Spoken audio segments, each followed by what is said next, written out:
இந்த பழத்தை நீ சாப்பிட்டா என்ன ஆயிடுவ? தேவனை போல மாறுவ. உடனே ஏவாள் வந்து இதை சாப்பிடணும், சாப்பிட்டா நம்ம தேவனை போல மாறிடுவோம்னா அது நல்ல நோக்கமா இல்லையா? அவ பிசாசை போல மாறணும்னு நினைச்சாலா? இல்லை, சி அவனை மாதிரி இருக்கு, நான் எங்கள் அப்பா மாதிரி மாறணும் அப்படிதான் நினைச்சான். நோக்கம் நல்ல நோக்கம். அந்த நல்ல நோக்கத்தை பிசாசு தீமையா பயன்படுத்தினான்.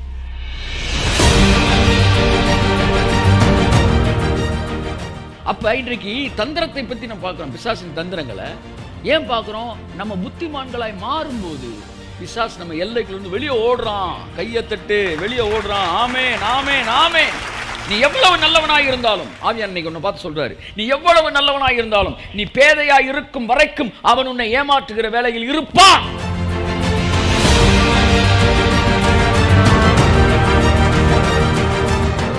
அதனால் நீ பக்திமானாய் இருப்பது நல்லது, அதை விட புத்திமானாய் இருப்பது அதை விட.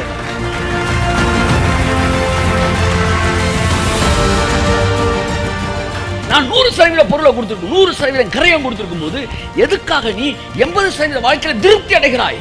பிசாசு சொல்லுவான், இது போதாதா, நீ யாரா இது போதான்னு கேட்குறீங்க. 100 ரூபாய் கடையில் கொடுத்துட்டா 90 ரூபாய்க்கு பொருள் வாங்கிட்டு எந்த கிறுக்கனா சொல்லுவானா? எந்த முட்டாளும் வரமாட்டான். 100 ரூபா கொடுத்தா 100 ரூபாய்க்கு பொருள் வாங்குவான். அப்படிதான் எங்க அப்பா எவ்வளவு கரையம் கொடுத்தாரோ அவ்வளோத்தையும் அனுபவிப்பான்டா நான்.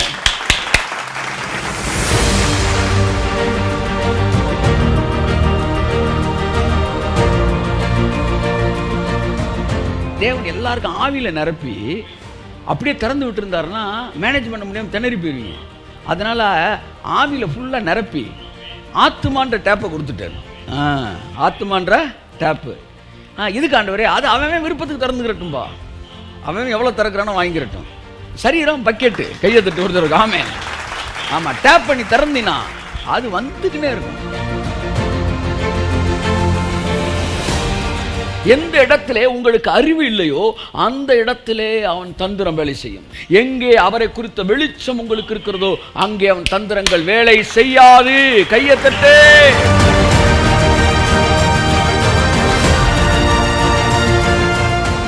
அவனுடைய தந்திரங்களில் ஒன்று தன்னை மறைத்துக் கொண்டு உங்களுக்கு அழிவுகளை கொடுப்பது. ஒன்றை புரிந்து கொள்ளுங்கள், தேவன் அழிவுகளை தருகிறார் அல்ல, இயற்கையும் அழிவுகளை தர முடியாது, எதிரிகளும் அழிவை தர முடியாது. எல்லாவற்றுக்கும் பிசாசு ஒருவனே இருக்கிறான். அவனை தூக்கிட்டீங்கன்னா எல்லாம் சரியா பெரிய இயேசு நாமத்தில்.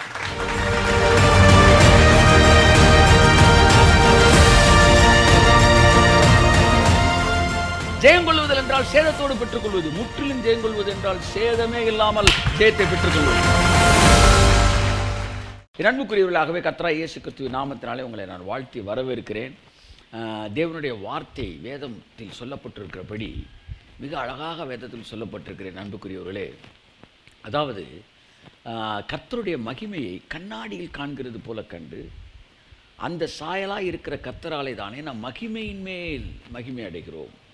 அப்போ நம்ம எந்த அளவு தேவனுடைய வார்த்தையை நம்ம பார்க்க பார்க்க பார்க்க நம்முடைய வாழ்க்கை மகிமையின் மேல் மகிமை அடைந்து கொண்டே இருக்கிறது. திரும்பி பாருங்கள், நாம் ரட்சிக்கப்பட்ட நாளில் இருந்தபோது நம்முடைய வாழ்க்கை எப்படி இருந்தது, இன்றைக்கு நம்முடைய வாழ்க்கை எப்படி இருக்கிறது, எவ்வளவு விஷயங்களில் தேவன் மகிமைப்படுத்தியிருக்கிறார். இதற்கிடையில் என்ன நடந்து கொண்டிருந்தது?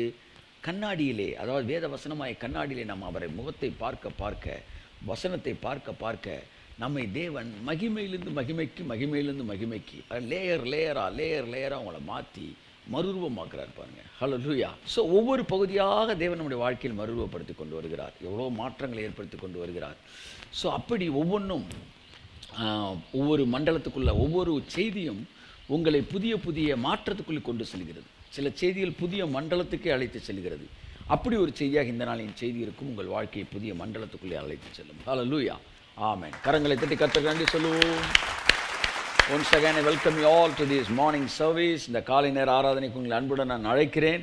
கர்த்தர் தாமே உங்களை ஆசீர்வதிப்பார். இந்த நாளில் ஒரு புதிய சப்ஜெக்டை இன்னையிலேருந்து நான் பேச ஆரம்பிக்கலாம்னு நினைக்கிறேன். நிச்சயமாக இந்த வார்த்தை உங்கள் வாழ்க்கையில் பெரிய மாற்றத்தை கொடுக்கும். நியூ டாப்பிக்கில் நான் தொடங்கலாம்னு நினைக்கிறேன்.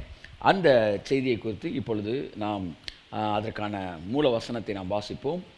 என் அன்புக்குரியவர்களே, பிசாசின் தந்திரங்கள் என்கிற தலைப்பிலே இன்றிலிருந்து நான் உங்கள் மத்தியிலே ஒரு புதிய செய்தி, தொடர் செய்தியை நான் கொடுக்க விரும்புகிறேன். ஹல்லேலூயா. பிசாசின் தந்திரங்கள் என்கிற தலைப்பிலே உங்களிடத்தில் நான் வார்த்தையை பேச விரும்புகிறேன். நான் பேசுகிற ஒவ்வொரு விஷயத்திற்கும் வேத வசனத்தின் அடிப்படையிலே ஆவியானவர் அதற்கான விளக்கங்களை நமக்கு தந்துருவார். ஸோ இன்றிலிருந்து நாம் தொடர்ந்து தியானிக்க போகிற தொடர் தலைப்பு என்னவென்றால் பிசாசின் தந்திரங்கள். ஹல்லேலூயா. வாசிப்போம். 2 கொரிந்தியர். பரிசுத்த பவுல் கொரிந்தியருக்கு எழுதின 2வது நிருபம் 2ஆம் அதிகாரம் 11ஆம் வசனம். 2 கொரிந்தியர் 2:11 நான் வாசிக்கிறேன். சாத்தானாலே நாம் மோசம் போகாதபடிக்கு அப்படி செய்தேன். அவனுடைய தந்திரங்கள் நமக்கு தெரியாதவைகள் அல்லவே. கரங்களை தட்டி கர்த்தருக்கு நன்றி சொல்லுவோம். ஹல்லேலூயா. அவனுடைய தந்திரங்கள் நமக்கு தெரியாதவைகள் அல்லவே. சாத்தானின் தந்திரங்கள் என்ன சொல்லுங்க? சாத்தானின் தந்திரங்கள். கரங்களை தட்டி கர்த்தருக்கு நன்றி சொல்லுவோம். ஆமென். பரிசுத்த பவுல் சொல்லுகிறார், அவனுடைய தந்திரங்கள் நாம் அறியாதது அல்லவே அப்படின்னு. அவனுடைய வல்லமை நமக்கு தெரியாத அல்லவேன்னு சொல்லலை. வல்லமை பற்றி அவன் பேசலை. பவுல் வல்லமை பற்றி இங்கே அவர் பேசலை. ஏன்னா அவருக்கு நல்லா தெரியும், துரைத்தனங்களையும் அதிகாரங்களை உரிந்து கொண்டு வெளியரங்க கோலமாக்கி சிலுவையிலே எல்லா வல்லமையும் உரிந்து கொண்டார்னு அவனுக்கு தெரியும். ஸோ வல்லமை பிசாசை பற்றி ரொம்ப இந்த வல்லமையை பற்றி பேசுகிறதெல்லாம் it is not God's wisdom. ஏன்னா அவனுடைய வல்லமை உரிந்து கொள்ளப்பட்டது. இங்கே பவுல் பேசுவது பிசாசின் தந்திரங்கள் நாம் அறியாதவைகள் அல்லவே. அல்லேலூயா சொல்லுங்க. ஹல்லேலூயா. ஒருவேளை பிசாசோட வல்லமையை பற்றி சிலர் பேசினாலும் அது கூட பிசாசின் தந்திரம்ன்றேன் நான். ஸோ பிசாசின் தந்திரங்கள். சிலர் சொல்லுவாங்க பிசாசை பற்றி ரொம்ப பேசுவாங்க பாருங்கள். அவன் பயங்கரமானவன், பில்லி சுனியை வச்சா பயங்கரமாயிரும், அவன் உங்களுக்கு தெரியாதுங்க, அவன் அப்படியாக்கும் இப்படியாக்கும். அவங்கள பேசாமல் என்ன செஞ்சிடலாம், கையில் ஒரு பேக்கை கொடுத்து இன்னையிலேருந்து உன்னை பிசாசோட ரெப்ரசன்டேட்டிவாக மாற்றுகிறேன், உலகமெங்கிலும் இப்போ இதே பேசு அப்படின்னு. ஏன்னா ஒரு ரெப்ரசன்டேட்டிவ்னா யார்? தான் கம்பெனியை பற்றி பேசுகிறவன் தான் ரெப்ரசன்டேட்டிவ். இப்போ நான் ஒரு கம்பெனியில் வேலை பார்க்குறேன்னா என் கம்பெனியை பேசணும். இப்போ நீங்கள் இயேசு கிறிஸ்துட்ட வந்திருக்கிறீங்க. அவர் அந்த சராசரன் படைத்தவர், பிசாசுக்கெல்லாம் மேலானவர்.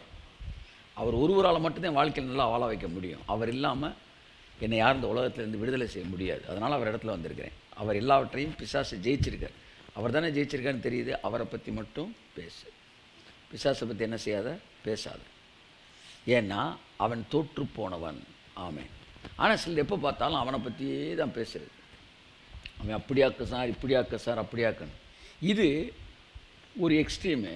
இதுதான் பிசாசோட ஒரு விதமான தந்திரம். அவனை பற்றி பேசி பேசி பேசி மக்களுக்கு அவனை குறித்தே பயம். இந்த நிமிஷத்தில் பிசாசு என்ன செய்கிறான்னு கேளுங்க, தெளிவாக சொல்லுவாங்க. ஆனால் இந்த நிமிஷத்தில் ஆவியானவர் என்ன செஞ்சுட்டு இருக்காரு கேளுங்க. அப்போது மைண்டு அவன் என்ன செய்கிறான்னு ரெண்டு மனதும் ஒன்றாயிடுச்சு. நீ வேறு நான் வேறு அல்லன்னு அவன் என்ன செய்கிறான்னு இவன் சொல்கிற அளவுக்கு ஆயிடுச்சு. ஆனால் உன் மனசில் என்ன நிறைஞ்சிருக்கணும், அவன் என்ன செய்கிறான்னு அல்ல, தேவன் என்ன செஞ்சுக்கிட்டு இருக்காரு. இப்போ கையை தட்டு. ஆமென். இந்த நிமிடம் தேவன் என்ன கையேங்கி கொண்டிருக்கிறார். இந்த நிமிடம் தேவன் எனக்காய் உதவி செய்து கொண்டிருக்கிறார். இந்த நிமிடம் சர்வ வல்லவர் தம்முடைய ஆவியானவரை அனுப்பி அந்த ஆவியானவர் இப்பொழுது எனக்காய் சகல காரியங்களையும் செய்து கொண்டிருக்கிறார் என்கிற மனநிலை அவசியமாக இருக்கிறது. வல்லமை என்று வரும்போது அங்கு பிசாசு ஒன்றுமே கிடையாது. சிலுவைக்கு முன்னாடி வல்லமை இருந்தப்பவே அவனால் வேலை பார்க்க முடியல. சிலுவைக்கு அப்புறம் இருக்கிறதே உரிந்து கொண்டார் தேவன். அப்புறம் ஒரு காலத்தில் அது கொஞ்ச நாள் கழிச்சு ஜெபம் பண்ணிட்டு இருக்கிறேன். மோசே முட்செடி நடுவிலே, முட்செடிக்கு பக்கத்தில் ஆடு மேய்ச்சிருக்கும்போது முட்செடியின் நடுவே தேவன் தோன்றுறார். பார்த்தா தேவனை தரிசிக்கிறான், பிசாசு தரிசிக்கல. மோசே முதலாவது யாரை தரிசிக்கிறான்? தேவனை தரிசிக்கிறான். முட்செடியிலே தோன்றிய தயவு அவன் மேலே இறங்குது. அதுக்கப்புறம் தான் பார்வோனை சந்திக்கிறான். கையை தட்டு. ஆமென். முதலாவது மோசே தேவனை முச்செடியில் பார்க்குறான். ரெண்டாவது தான் பார்வோனை பார்க்குறான். இயேசு முதலாவது இவர் என் நேசகுமாரன்ற சத்தத்தை வானத்திலேருந்து கேட்குறாரு. அப்புறம் தான் டெவலப் போய் அங்கே மீட் பண்ணுறாரு. ஃபேஸ் பண்ணி என்ன செய்கிறாரு, காலி பண்ணுறாரு. பவுலும் முதலாவது தமஸ்கு நேர்த்தருவில் ஏறத்தான் பார்க்குறான். கர்த்தராகிய இயேசு கிறிஸ்துவை தான் தரிசிக்கிறான். அதுக்கப்புறம் தான் 2 கொரிந்தியர் எழுதும்போது தான் பிசாசு தந்திரத்தை பற்றி பேசுகிறான். போகிற போக்கில் அவனையும் பார்த்துக்காப்பா அப்படின்ற மாதிரி. ஸோ எப்போ பார்த்தாலும் பிசாசை பற்றியே பேசுகிறது. இது ஒரு எக்ஸ்ட்ரீம். இன்னொரு எக்ஸ்ட்ரீம் இருக்குது. என்ன நீங்கள் எப்போ பார்த்தா பிசாசே பேசக்கூடாது, பிசாசே இல்லை. அங்கேயும் யார் தான் இருக்கான், அங்கேயும் பிசாசு தான் அவளை பார்த்துட்டு இருக்கான். நான் இருக்கிறேன்றதும் பிசாசு தான், என்கிட்ட பவர் இருக்குன்னு சொல்கிறதும் பிசாசு தான். என்கிட்ட ஒன்றுமே இல்லை, என்கிட்ட தந்திரம் கூட இல்லை, அவனால் ஒன்றும் செய்ய முடியாதுன்னா புதிய ஏற்பாட்டில் அவனை பற்றி எழுதி இருக்க வேண்டிய அவசியம் இல்லை. இன்ஃபேக்ட் அவன் ஒன்றும் செய்ய முடியாதுன்றதை நீங்கள் கண்டுபிடிக்கணும். புரியுதா உங்களுக்கு? அதாவது அவன் வல்லமை அவன்கிட்ட கிடையாது, அதனால் அவன் வல்லமையை பற்றி பேச வேண்டிய அவசியம் இல்லை. இது 100% உண்மை. அது இவங்க சொல்கிறது உண்மை. அதை பற்றி பேசவே கூடாது. இவன் பேசிக்கிட்டு இருக்கான் தப்பு, அது இல்லைன்னு சொல்கிறாங்களே அது உண்மை. அப்புறம் எதை வச்சு இப்போ வேலை பார்த்துக்கிட்டு இருக்கிறான்? அவனுடைய தந்திரங்களை வச்சு வேலை பார்த்துக்கிட்டு இருக்கிறான். ஏன்டே கேட்டிருக்கான், பிசாசு நியூ கவர்னமெண்ட்டில் அவன் இல்லவே இல்லைன்றீங்க, அவன் வேலையில் இன்னைக்கே அவன் இல்லை, அவனுடைய பவரே கிடையாது. There is no more power to devil. Then which power is from which power is operating அப்படின்னா டிசப்ஷன். டிசப்ஷன். இவங்க அந்த தந்திரங்களை பற்றியும் சொல்ல மாட்டாங்க. அப்போ இவன் குழப்பத்தில் வருகிறான். ஒன்றுமே இல்லைன்னார் பாஸ்ட்டு, ஆனால் இங்கே எனக்குள்ளே இவ்வளோ அழிவு நடக்குது, இதெல்லாம் எப்படி நடக்குது? It is from is deception. அப்போ அவனை பற்றி நீங்கள் அவன் வல்லமையை பற்றி படிக்க வேண்டிய அவசியம் இல்லை, அவனுடைய தந்திரங்களை நீங்கள் தெரிஞ்சுக்கணும். ஏன்னா பைபிள் தெளிவாக சொல்லுது, பவுல் எழுதுகிறாரு, பிசாசின் தந்திரங்கள் நாம் அறியாதவைகள் அல்ல. தந்திரம்னா என்ன? இல்லாததை இருக்கிற மாதிரி காட்டுறது. அல்லையா சொல்லுங்கள். செய்ய முடியாததை செய்கிற மாதிரி காட்டுறது. அல்லையா சொல்லுங்கள். தீபாவளி துப்பாக்கியை வச்சுக்கிட்டு அப்படியே ரிவால்வர் மாதிரி காட்டுறது. இப்படி பொய் சொல்கிறது. அந்த பொய்ன்றதும் அது எப்படி பொய்ன்றது நீங்கள் கண்டுபிடிக்கணும். வேத வசனத்தில் ஆவியானவங்க சொல்லிக் கொடுக்கும்போது அதை புரிஞ்சுக்கணும். கண்டுபிடிக்கிறதில்ல, புரிஞ்சுக்கிட்டிங்கன்னா உங்களுக்கு ஆழ் மனதில் இருக்க பயமும் போயிடும். இந்த செய்தி உங்கள் ஆழ்மனதின் பயத்தையும் மூளையில் இருக்கிற முடிச்சுகளையும் அவிழ்த்து விட போகிறது. கரங்களை தட்டி கர்த்தரை நன்றி சொல்லுவோம். ஆமென், ஹல்லேலூயா. நம்ம பிசாசோட தந்திரத்தை பார்க்க போகிறோம். படிக்க என்ன ஆக போகுதுன்னா, பிசாசு மேலே நமக்கு ஜெயம் வரப்போகுது. அதாவது நம்மளுடைய வாழ்க்கையில் மாற்றங்கள் வரப்போகுது. அவன் மேலே இருந்த பயங்கள் ஒட்டிக்கிட்டு அங்கங்கே இருந்த பயங்கள் எல்லாம் வெளியே போக போகுது. கரங்களை தட்டி கர்த்தரை நன்றி சொல்லுவோம். That is the motive of this message. ஆவியானவர் இதை பற்றி பேச சொன்னார். ஓகே, ஸோ பிசாசை பற்றி படிப்பது அவசியமா? அவனுடைய சூழ்நிலையை பற்றி. என் அன்புக்குரியவர்களே, ஒரு கிறிஸ்தவனுக்கு 3 விதமான அறிவு ரொம்ப முக்கியமானதாக இருக்கிறது. ஒன்று, தான் ஆராதிக்கிற தேவன் யார் என்று தேவனை குறித்த அறிவு. Who is my heavenly father? எங்கள் அப்பா யாருன்னு எனக்கு தெரியணும். அவர் எவ்வளோ பெரிய தேவன்னு தெரியணும். அவர் இப்படி பார்த்தாருன்னா எப்படி பொல்லாங்கு செதறுதுன்னு தெரியணும். அவர் இந்த உலகத்தை எப்படி படைச்சாரு தெரியணும். அவர் எப்படி ஆடு மேய்க்கணும்னு அரசனாக்குனார் தெரியணும். அவர் எப்படி ஒழுங்கின்மையான உலகத்தை ஒழுங்காக்குனார் தெரியணும். அவர் எப்படி குணமாக்க முடியாத வியாதிகளை சுகப்படுத்தினார். இந்த உலகத்தில் மருந்தே இல்லாத எத்தனை வியாதி அப்படின்றக்குள்ள தேவன் சுகப்படுத்துறார். எங்கள் அப்பா யாரு, அவருடைய வல்லமை என்ன என்கிற அறிவு ஒரு ரட்சிக்கப்பட்ட ஒருவனுக்கு தேவை. முதல் அறிவு. இரண்டாவது அறிவு, அவருடைய பிள்ளையாகிய நான் யார், என்னுடைய சாயல் என்ன, என்னுடைய பாதுகாப்பு என்ன, என் மீது பிதா வைத்திருக்கிற அன்பு என்ன, எனக்கு கொடுக்கப்பட்டிருக்கிற அதிகாரம் என்ன, இந்த பூமியிலே எனக்கு கொடுக்கப்பட்டிருக்கிற ஆளுகை என்ன என்று தன்னை குறித்து தன் சாயலை குறித்து அறிகிற அறிவு இரண்டாவது முக்கியமான அறிவு. மூன்றாவது, என்னுடைய எதிரி யார். இந்த 2 விஷயங்களை அறிய விடாமல் என்னை தடுக்கிறவன் யார், அவன் எந்த விதத்தில் இருக்கிறான், அவன் உண்மையான நிலைமை என்ன, அவன் தோற்று போயிருக்கிறான் என்றால் அவன் தோற்று போன நிலைமை என்ன, அவன் வல்லமை இல்லாதவன் என்கிறதை அறிந்து கொள்வது எதிரியை குறித்த அறிவுனா, எதிரியை குறித்து பெருசாக பார்க்குற அறிவு கிடையாது. எதிரியை குறித்து அவனுடைய தோற்று போன அந்த நிலையை பார்க்கிற அறிவு. கைத்தட்டுங்க ஒரு காமே. இந்த 3 அறிவு மனிதனுக்கு முக்கியம். இந்த 3 அறிவு ஒரு கிறிஸ்தவனுக்கு முக்கியம். அந்த 3லையும் வளரணும், டெய்லி வளரணும். வளர வளர வளர வளர புதுசாக வரும் பாருங்க. பிசாசு பயந்துகிட்டு இருப்பான். கொஞ்சம் நீங்கள் எக்ஸ்பீரியன்ஸாக நீங்கள் இதுவா அதெல்லாம் ஒன்றும் இல்லை சார், இப்போ பாருங்க கொஞ்சம் நேரத்தில் காணாமல் போயிடும் பாருங்க அப்படின்னு சொல்லணும். ஏன்னா அறிவில் நீங்கள் வளர்ந்துருக்கணும். அப்போ இந்த 3 அறிவு ரொம்ப முக்கியம். முதலாவது பிதாவை குறித்த அறிவு, இரண்டாவது உங்களை குறித்த அறிவு, மூன்றாவது உங்கள் சத்துருவை குறித்த அறிவு. ஒரு அலையிலேயே சொல்லுங்கள். இதற்கு எது ரெஃபரன்ஸ் இருக்கா சார்? பைபிளே whole reference. முழு பைபிளை படிச்சிங்கன்னா இதுக்கு நீங்கள் ரெஃபரன்ஸ் பார்த்துக்கலாம். அவன் தன் சாயல் இன்னது என்பதை மறந்து போகிறான் அப்படின்னா என்ன அர்த்தம்? தன்னை குறித்த அறிவு மறக்கிறான். ஸோ தன்னை குறித்த அறிவு வேணும் அப்படின்னா அந்த வசனம் சொல்லுது. இப்படி பல இடங்களில் ஸ்கேட்டர்டாக இருக்குது. இந்த 3 அறிவு வேணும்ன்றது ஒரே இடத்துல வேணும் அப்படின்னாலும் உங்களுக்கு நான் தர்றேன். எங்கே? 1 யோவான் 2ஆம் அதிகாரம் 14, 15 வசனம். 1 யோவான் நான் வாசிக்கிறேன். மனிதனுக்கு தேவையான 3 விதமான அறிவு. 1 யோவான் 2ஆம் அதிகாரம் 13, 14. பிதாக்களே, ஆதி முதலாய் இருக்கிறவரை நீங்கள் அறிந்திருக்கிறதினால் உங்களுக்கு எழுதுகிறேன். கடவுளை பற்றி சொல்லுது. ஆதி முதலாக அவர் தான் இருக்கிறார். அவரை நீங்கள் அறிந்திருக்கிறபடினால். யார் அறியணுமா? அவரை அறிகிற அறிவு. 1 எழுதுகிறேன். வாலிபரே, பொல்லாங்கனை நீங்கள் ஜெயித்ததினால் உங்களுக்கு எழுதுகிறேன். பார்த்தீங்களா? பொல்லாங்கனை குறித்த அறிவு. இப்போ அவரை அறிஞ்சிட்டீங்க, அடுத்து இவனை நீங்கள் ஜெயிச்சிட்டீங்க அப்படின்னா இவன் தோற்று போனவன் என்கிற அறிவு, அவனை குறித்த அறிவு. 3வது, பிள்ளைகளே, நீங்கள் பிதாவை அறிந்திருக்கிறதினால் உங்களுக்கு எழுதுகிறேன். திரும்பவும் பிதாவை குறித்த அறிவு எழுதுகிறார். பிதாவை குறித்த அறிவு, பொல்லாங்கனை குறித்த அறிவு. பொல்லாங்கனை எப்படி தோற்று போனவன், எப்படி ஏமாத்துறான், வஞ்சிக்கிறான், அவன் எப்படி பொய் சொல்லி மக்களை ஏமாற்றக்கூடாது, அதை வந்து மக்களை எப்படி விடுவிக்கணும் என்று அவனை குறித்த அறிவு, பிதாவை குறித்த அறிவு, அவனை குறித்த அறிவு. அது திரும்ப வசனம் சொல்லுவார், பிதாக்களே ஆதி முதலாக இருக்கிறவரை நீங்கள் அறிந்திருக்கிறதுனால் உங்களுக்கு எழுதியிருக்கிறேன். திரும்பவும் சொல்கிறாரு, பிதாவை குறித்த அறிவு உங்களுக்கு முக்கியம். வாலிபரே நீங்கள் பலவான்களாக இருக்கிறதினாலும் தேவ வசனம் உங்களில் நிலைத்திருக்கிறதினாலும் நீங்கள் பொல்லாங்கனை ஜெயித்ததினாலும் உங்களுக்கு எழுதியிருக்கிறேன். கரங்களை தட்டி கர்த்தர் கண்டி சொல்லுவோம், ஆமென். இந்த 14ஆம் வசனத்தை ரொம்ப கிளியராக இருக்கு. ஒன்று, ஆதி முதலாக இருக்கிறவரை நீங்கள் அறிந்திருக்கிறீர்கள். நம்பர் 1 பிதாவை பற்றி அறிவு. அடுத்து, நீங்கள் பலவான்களாக இருக்கிறீர்கள், தேவ வசனம் உங்களில் தரித்திருக்கிறது, இது நம்மை குறித்த அறிவு. 3வது, பொல்லாங்கனை நீங்கள் ஜெயித்தீர்கள். கரங்களை தட்டி கர்த்தர் கண்டி சொல்லுவோம். ஸோ இந்த ஒரு வசனத்தில் 3 விதமான அறிவை பற்றி பைபிள் சொல்லுது. ஆகவே உங்கள் சபைகளிலும் நீங்கள் கேட்கிற செய்திகளிலும் இந்த 3 விதமான அறிவை உங்களுக்கு கொடுக்கணும். இந்த பிசாசை குறித்த அறிவுன்னொன்னே அசுரதோத் அந்தரதோத் அது இல்லை, அது வந்து அவருடைய வல்லமையை பற்றி பேசுகிறது. வல்லமை கிடையாது, வல்லமை உரிந்து கொள்ளப்பட்டது, அவன் கொடுக்கு பிடுங்கப்பட்டது. இப்போ என்ன? தந்திரம். இப்போ உங்கள் முன்னாடி ஒருத்தன் வந்து டக்குன்னு ஒரு பாம்பை இப்படி காட்டுறான், காட்டி அது படம் எடுக்குது. டக்குன்னு படம் எடுத்து எப்போ பிரிண்ட் போட்டு கொடுக்கும் அப்படின்னு கேட்காதீங்க.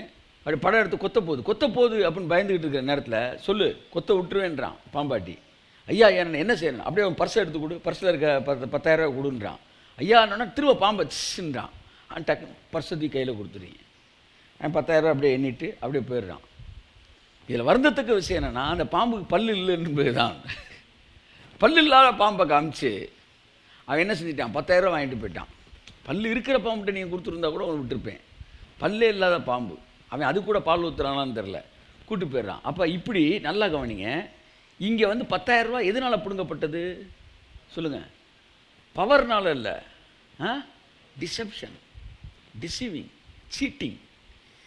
ஆகவே இந்த அறிவைத்தான் நீங்கள் அறிஞ்சுக்கணுன்றது. அதைத்தான் இப்போ நான் திரும்ப சொல்கிறேன் என் அன்புக்குரியவர்களே. இப்போ திரும்ப பவுல் எழுதின 2 கொரிந்தியர் 2:11 நான் வாசிக்கிறேன். ஆமென். இந்த செய்தியை நம்ம தொடர்ந்து தியானிக்க போகிறோம். இது ஏதோ நம்மளுடைய மூளையிலேருந்து ஊற்றிய செய்தி அல்ல, ஆவியானவர் கொடுக்குற செய்தி. தொடர்ந்து சில வாரங்களை தியானிக்க போகிறோம். படிக்க நம்ம எண்ணங்களில் ஏகப்பட்ட முடிச்சுகள் அவ்வளோ போகுது, லைஃப்பில் மிகப்பெரிய வெளிச்சம் வரப்போகுது. இதிலே எவ்வளோ நாள் நம்ம இருந்தோம் அப்படின்ற மாதிரி அதுலேருந்தெல்லாம் வந்து விடுதலை பெற்று ஒரு மேலான வாழ்க்கைக்குள்ளே நம்ம கடந்து செல்ல போகிறோம். இதுவரை அனுபவிக்காத ஆசீர்வாதங்களை அனுபவிக்க போகிறோம். கரங்களை பற்றி கர்த்தர் நன்றி சொல்லுவோம். 2 கொரிந்தியர் 2:11 அவனுடைய தந்திரங்கள் நமக்கு தெரியாதவைகள் அல்லவே, பிசாசின் தந்திரங்கள் நமக்கு தெரியாதவைகள் அல்லவே. அந்த வசனம் இருக்குது. ஏன் அவனுடைய தந்திரங்களை நாம் அறிய வேண்டும்? அதான் என்னோட கொஸ்டின். ஏன் அவனுடைய தந்திரங்களை நாம் அறிய வேண்டும்? 2 கொரிந்தியர் 2:11 சொல்லுது, சாத்தானாலே நாம் மோசம் போகாதபடிக்கு அப்படி செய்தேன், அவனுடைய தந்திரங்கள் நமக்கு அறியாதவைகள் அல்லவே. அப்போ எதுக்காக சாத்தானுடைய தந்திரத்தை தெரிஞ்சுக்கணும்? அவன் தந்திரத்தை நீ தெரிஞ்சுக்கிறாட்டி அவன் உன்னை மோசம் போக்கிடுவான். அவன் உன்னை மோசம் போக்காமல் இருக்கணும்னா, மோசம் போக்குறதுன்னா என்ன சொல்லுங்கள்? மோசம் போக்குறேன் என்ன? அந்த மோசம் போக்குதல் வாக்கியத்தில் சார் அவரை நம்பி நான் மோசம் போயிட்டேன் சார். இந்த மோசம் போனேன்னு சொல்கிறவங்களாம் முன்னாடி ஒரு வார்த்தை சொல்லுவேன். என்ன வார்த்தை? நம்பி மோசம் போயிட்டேன். அப்போ மோசம் போகிறதுனா என்ன? ஒரு ஆளை நம்ம நம்பும்போது அந்த ஆள் நம்மளை ஏமாத்துற பேர் தான் மோசம் போக்குறது. அப்போ பவுல் சொல்கிறாரு, அவன் சொல்கிற பொய்யை நம்பாத, நம்புனா மோசம் போயிடுவேன். கையை தட்டு வருது ஆமென். அப்போ அவன் பொய்யை நம்பி நீ மோசம் போகாதபடிக்கு அவனுடைய தந்திரங்களை நீ தெரிந்து வைத்துக் கொள்ள வேண்டும். ராகமாலா சாந்துனேமன ஹாந்துனமன மதியாங்கரபல மதியாங்கரபல ஆமென் சொல்லுவோம். ஆமென். அப்போ தந்திரத்தை பற்றி அவன் ஒரு பெரிய படத்தை காட்டுவான். அவன் அப்படியே வந்து பெரிய ஆள் மாதிரி காட்டுவான். நீ என்னை பற்றி இப்போ பண்ணுறியா, நான் உன்னை காலி பண்ண, இப்படிலாம் பேசுவான்.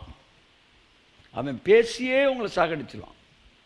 கோலியாத்து என்ன செய்கிறான்? வந்து நிற்கிறான் எங்கள் இஸ்ரவேல் ஜனங்களுக்கு.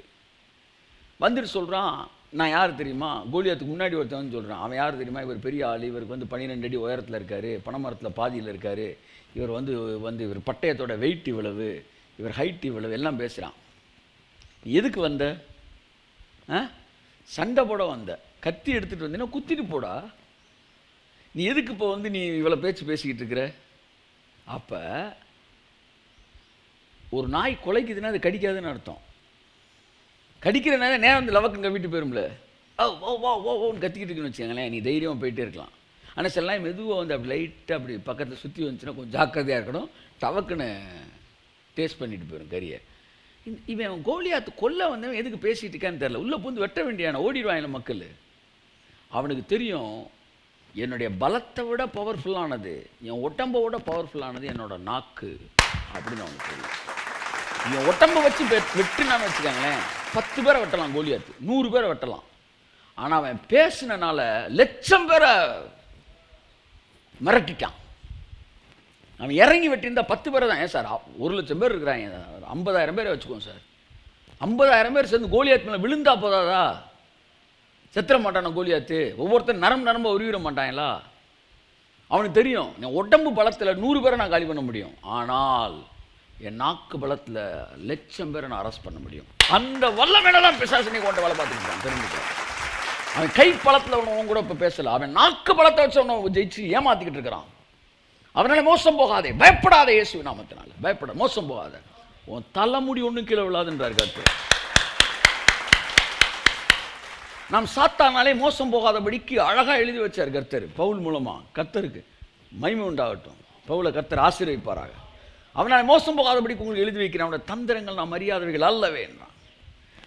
பிசாசுன்னு பேசும்போதெல்லாம் வல்லமைனே பேச மாட்டேன்றான் சார். அவன் ரொம்ப தெளிவாக தந்திரன்னு பேசுகிறான் சார். இன்னொரு வசனம் பார்ப்போம் சார். 2 கொரிந்தியர் 11ஆம் அதிகாரம் 3ஆம் வசனம்.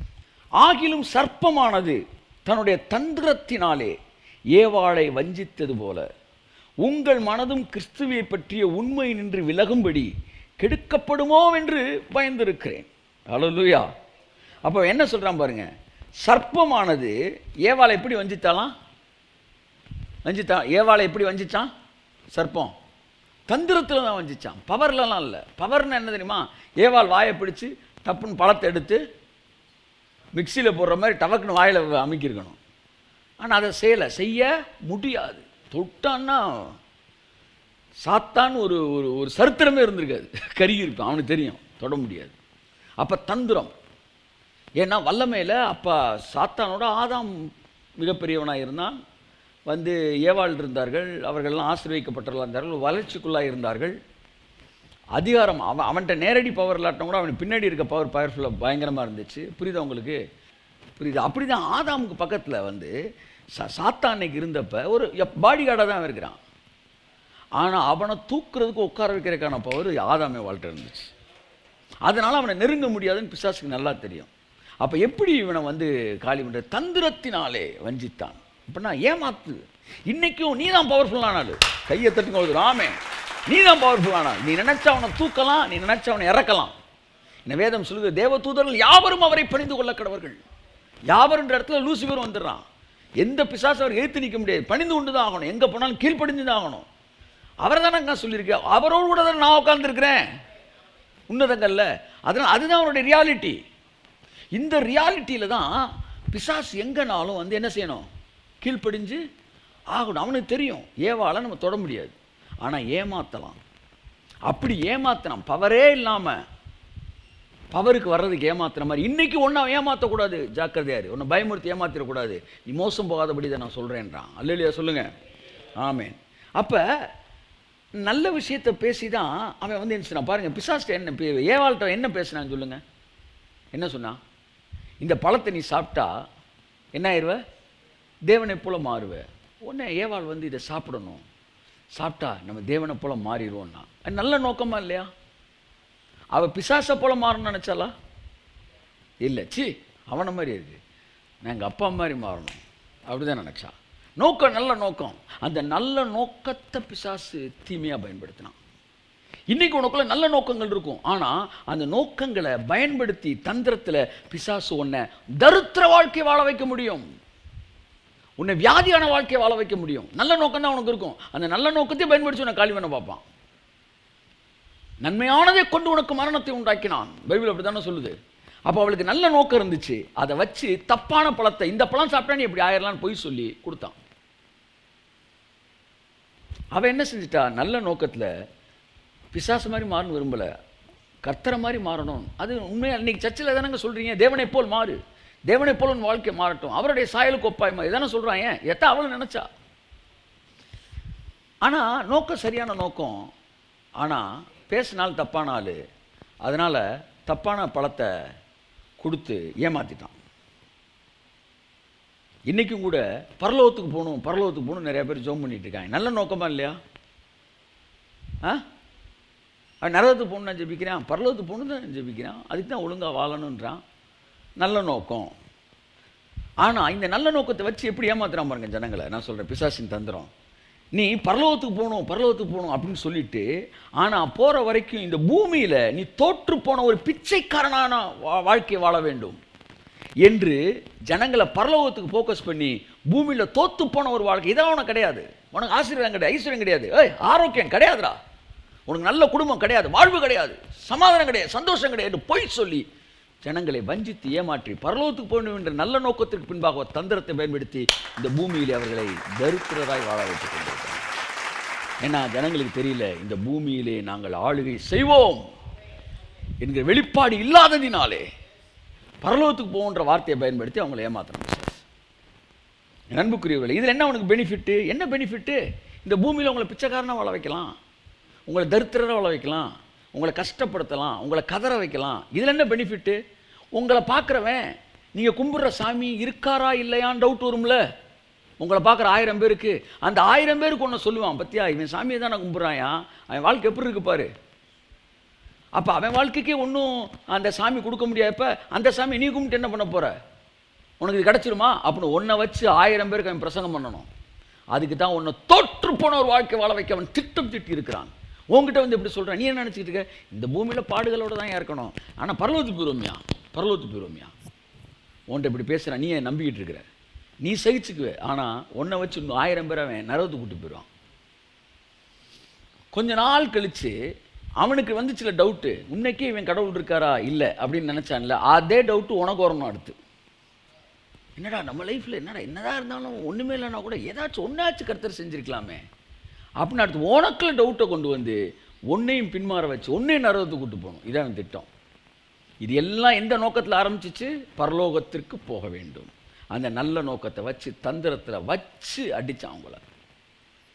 பரலோகத்துக்கு போகின்ற நோக்கம் நல்லது, ஆனால் பூமியில் சிறப்பான வாழ்க்கை ஒன்று எனக்கு வைத்திருக்கிறார் என்கிற வெளிச்சத்தை பெற்றுக்கொண்டவனாய் இருப்பாயானால் இந்த பூமி உனக்குரியதல்ல என்று சொல்லுகிற பிசாசின் தந்திரத்தை நீ புரிந்து கொள்வாய். கரங்களை தட்டி கர்த்தர் நன்றி சொல்லுவோம். ஆமென்.